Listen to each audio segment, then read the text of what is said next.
ప్రస్తుతం మనం రమేష్ నాయక్ చనిపోవడం చూసాం. ఇంకా కొంతమంది ఆత్మహత్య చేసుకోవడానికి కూడా సిద్ధంగా ఉన్నారు. ఏజెంట్లుగా ఉన్నవారంటూ కూడా ఆ మహిళలు అయితే చెప్పడం జరిగింది. ఇక్కడ బాధితున్నారు, ఆయనతో మాట్లాడదాం. బాబు చెప్పండి, ఏం ఏం జరిగింది? మీకేమైతాడు రమేష్? రమేష్ నాకు ముని మనవరాలు అంటే నా కొడుకు అల్లుడు. నాకు నా బిడ్డే అంటే నా మధ్య కొడుకు బిడ్డ ఇది. ఎవరు? సోని. సోని మగోడు ఎవడు? రమేష్. నాకు మనవడు.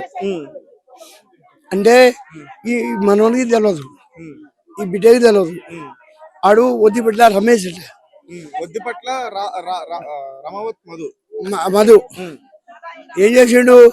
వీరి కాడ 40 లక్షలు ముంచేసిండు. ఇంకా నమ్ముతోనే ఇచ్చితుండ్రు. ఇవాళ నా మనవరాలు, నా పేరు గాయలపురం గ్రామ పంచాయతీ సర్పంచ్. నేను నా బిడ్డ బజార్లో పడ్డది, నా మనవరాలు బజార్లో పడ్డది. ఇప్పుడు చెడిపోయి ఆడికి వస్తుంది, నా కాడికి వస్తుంది.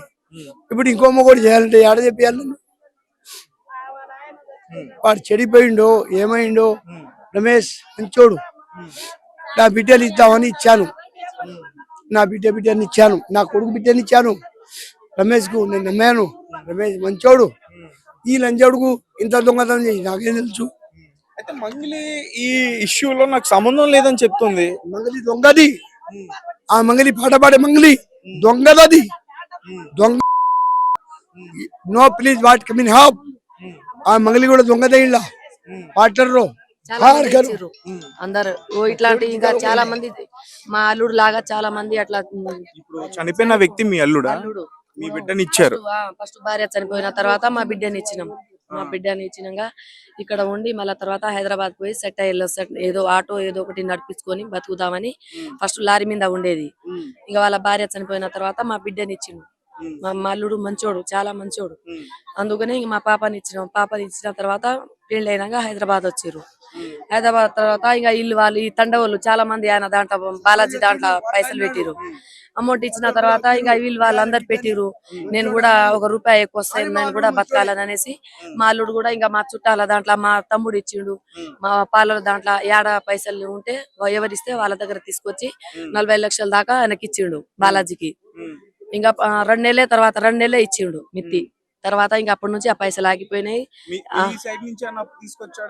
మా సైడ్ నుంచి కూడా తీసుకొచ్చాడు. మా తమ్ముడు ఒక 4 లక్షలు ఇచ్చిండు, వేరే వాళ్ళు ఇచ్చినారు, నేను కూడా ఇచ్చిన. నేను కూడా 3 లక్షలు ఇచ్చిన. మా ఇల్లు పేపర్ మా ఆయనకు పక్షవాతం వచ్చి ఇంట్లో ఉన్నాడు, కాలు చేతులు పడిపోయి. ఇంకా అట్లనే పైసలు వస్తే 4 రోజులు కష్టపడుతున్నాం. నేను కూడా బుల్లెరో నడుపుతా సార్, బుల్లెరో నడిపి మార్కెట్ లా బేరం చేసుకుంటా మామూలుగా. అందుకనే ఇంకా నేను కూడా ఎన్ని రోజులు కష్టపడాలి. అట్లా ఇంకా చాలా మంది ఇట్లా పైసలు వస్తున్నాయక్క ఎందుకు ఎన్ని రోజులు కష్టపడతావని అంటే ఇంకా నేను కూడా హైదరాబాద్ లో ఇల్లు పేపర్ పెట్టి ₹4 వడ్డీతో తెచ్చి ఇక ఇక్కడ ₹10 వస్తున్నాయి కదా అనేసి ఇక్కడ కూడా ఇచ్చినాం సార్. మా అల్లునికి ఇచ్చినాం. ఇంకా ఏం లేదు, మా అల్లునికి ఒక కొడుకు ఉన్నాడు, పాప. మా బిడ్డకు మా మనువనికి ఇప్పుడు ఏం లేకుండా వాళ్ళిద్దరు రోడ్డు మీదనే ఉన్నాడు. ఇప్పుడు ఈయన ఏమో పైసలు ఇస్తలేడు, వాళ్ళకి ఫోన్ చేస్తే ఫోన్ లేదు. ఆయనకు కేసు అయింది, పోతున్నాడు వస్తున్నాడు ఈ బాలాజీ నాయకు. కానీ వీళ్ళకి ఏం సాయం చేస్తలేడు, ఆయన ఏం న్యాయం చేస్తలేడు. మా రమేష్ 40 లక్షలు ఇచ్చిండు సార్. 40 లక్షలు ఇచ్చిండు. మళ్ళీ వేరే వాళ్ళతో కూడా కొన్ని ఇప్పించాడు.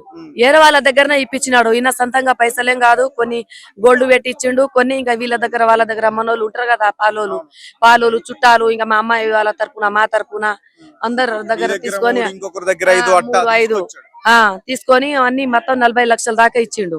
ఒక 2 నెలలే ఇచ్చిండు. ఇంకా తర్వాత పైసలు మొత్తం ఆపేసినారు, ఈయనను పట్టుకున్నారు. తర్వాత ఇంకా అప్పటి నుంచి మా అల్లునికి టార్చర్ ఈ పైసలతోటి ఇక్కడ. ఇప్పుడు ఏమైంది సడన్ గా? సార్ 2 రోజుల క్రితం ఏదో జరిగిందంట, ఏదో డబ్బులు అడిగారు, ఎవరో డబ్బులు అడిగిరంట సార్. మనం ఇక్కడ లేము, వాళ్ళు వచ్చారు ఇక్కడ ఊరికి. మేము హైదరాబాద్ లోనే ఉంటాం. నేను పెళ్లికి వచ్చిన డిన్నర్ రోజు వచ్చిన. ఈడ 24 తారీఖు వాళ్ళ అన్న కొడుకుది లగ్గం అయింది అక్కడ మిరాలగూడెంలో. ఇక్కడ 25 తారీఖు ఈడ డిన్నర్ అయింది. డిన్నర్ కి వచ్చినా ఇంకా నాకు మంచిగానే చూసినాడు. మేము కూడా తాగి తినేసి మాకు కూడా మేము కార్లో వచ్చినాం, అప్పుడే తినేసి వెళ్ళిపోయినాం. ఇంకా మీరు పోరాక నేను 2-3 రోజులకు ఇక్కడ మొత్తం చూసుకుని వస్తా.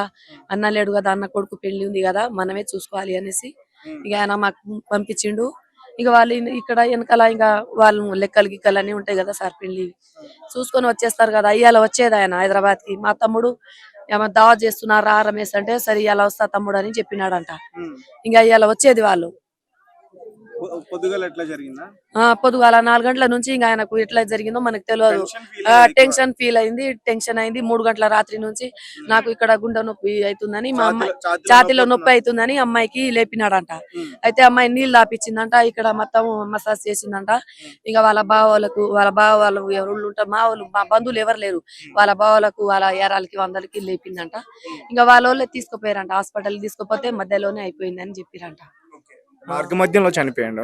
చనిపోయిందంట. సో దీనికి కారణం ఏంటంటే అంటే ఇంత టెన్షన్స్ కి ఇతను గురి కావడం కారణము ఈ బాలాజీ నాయక్ వల్లనే. మా అల్లుడు 1 రూపాయి ఎవరి సొమ్ము తినలే, ఎవరి పైసకి ఆశపడలే.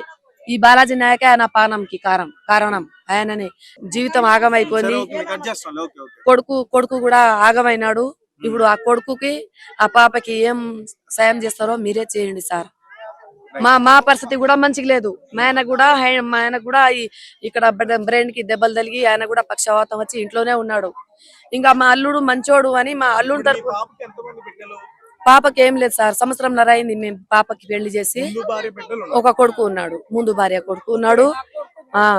ఆ కొడుకుని పట్టుకొని ఉంది. ఆ కొడుకు ఆమె భార్య ఇద్దరు ఉన్నారు. వాళ్ళకి ఏం సాయం చేస్తారో ఏం న్యాయం చేస్తారో మీరే చేయండి. ఇంతమంది మీడియాలో వస్తున్నారు, వాళ్ళకు కేసు పెడుతురు, వస్తురు పోతురు, అంతా కామన్ అయిపోతురు సార్ వాళ్ళకి. మంగ్లీ పైన మీరు ఎవరైనా కేసు పెట్టారనుకో అప్పుడు గట్టిగా ఫైట్ చేయడానికి ఉంటది. మరి మంగ్లీ పైన కేసు లేదు. ఇంకొకటి మంగ్లీ నాకు సంబంధం లేదని చెప్తుంది. సంబంధం లేదని చెప్తుంది మంగ్లీకి. ఇప్పుడు ఈ మధుకి మళ్ళా ఎవరో కవిత అంట వీళ్ళందరిది ఒకటే సార్ బ్యాచ్. అందరూ మొత్తం ఈ మన రాష్ట్రాన్ని మొత్తం దోసుకున్నారు. వీళ్ళ మొత్తం బ్యాచ్ ఒకటే దొంగ బ్యాచ్.